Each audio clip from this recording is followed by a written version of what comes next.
ہمارے خداوند یسوع کی انجیل مقدس یوحنا کے مطابق اس کا 14واں باب 6 سے 14 آیات تک۔ یسوع نے ان سے کہا کہ راہ اور حق اور زندگی میں ہوں، کوئی میرے وسیلے کے بغیر باپ کے پاس نہیں آتا۔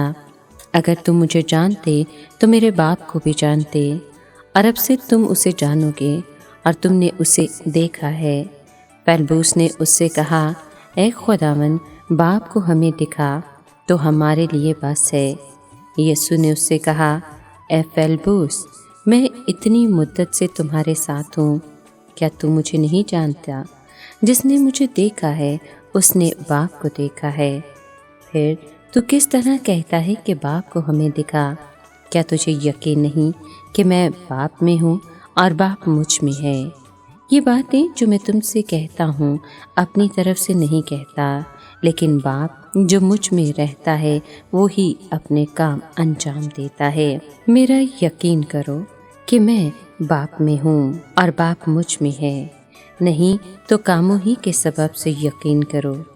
میں تم سے سچ سچ کہتا ہوں کہ جو مجھ پر ایمان لاتا ہے وہ بھی یہ کام کرے گا جو میں کرتا ہوں، بلکہ ان سے بھی بڑے کرے گا، کیونکہ میں باپ کے پاس جاتا ہوں، اور جو کچھ تم میرا نام لے کر باپ سے چاہو گے وہ میں ہی کروں گا، تاکہ باپ بیٹے میں جلال پائے۔ اگر تم میرا نام لے کر مجھ سے کچھ چاہو گے تو میں وہی کروں گا۔ پاک کلام کے پڑھے اور سنے جانے پر خداوند کی برکت ہو۔ خدا کا شکر ہو۔ عزیز دوستو، پاک کلیسیا آج مقدس فیلبوس اور مقدس یعقوب رسول کی عید مناتی ہے۔ مقدس فیلبوس گلیل کے بیت الصدا میں پیدا ہوا۔ مقدس اندریاس کا جگری دوست تھا اور اس کا نام رسولوں کی فہرست میں 5ویں نمبر پر ہے۔ آخری کھانے کے وقت پر بھی خداوند نے اسی کو انتظام کرنے کو کہا۔ فیلبوس جو اتنی دیر تک خداوند یسوع کے ساتھ رہا، مگر وہ اس بھید کو سمجھنے سے قاصر تھا کہ ان کے استاد کا باپ کے پاس جانا کیوں ضروری ہے، اور ایک دن وہ خداوند سے پوچھ ہی لیتا ہے کہ ہمیں باپ دکھا تو ہمارے لیے کافی ہے۔ مگر یسوع نے بے مثال جواب دے کر اس کے ایمان کو مزید تقویت دی اور کہا کہ جس نے مجھے دیکھا اس نے باپ کو دیکھا ہے۔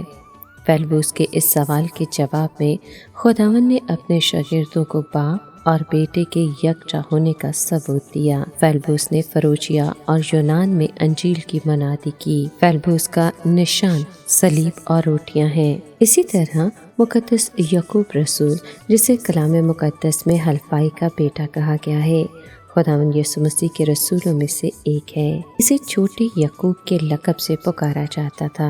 مقدس یعقوب یروشلم کی کلیسیا کا مقبول رہنما تھا، اسی لیے جب پطرس نے قید سے رہائی پائی تو اس نے سب سے پہلے یعقوب اور اس کے بھائی کو خبر دی۔ یعقوب رسول جب یروشلم کی کلیسیا کا سردار بنا تو اسے یعقوب الصدیق کا لقب دیا گیا۔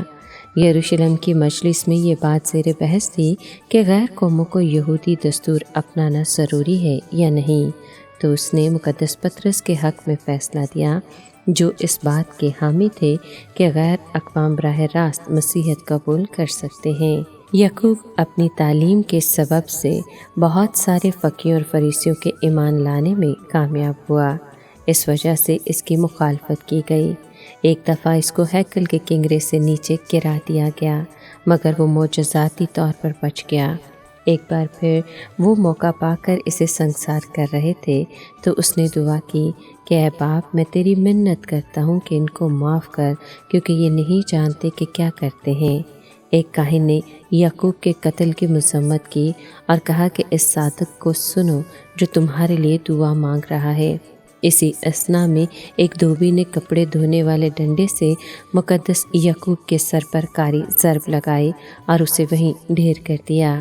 یوں اس نے یسوع کے جلالی ہونے کی گواہی دی اور جامع شہادت نوش کر کے اپنی دوستی کا حق ادا کیا۔ آئیے ہم بھی آج یہ دعا مانگیں کہ خدا باپ ہمیں بھی مقدس فیلبوس رسول اور مقدس یعقوب رسول جیسا ایمان عطا فرمائے۔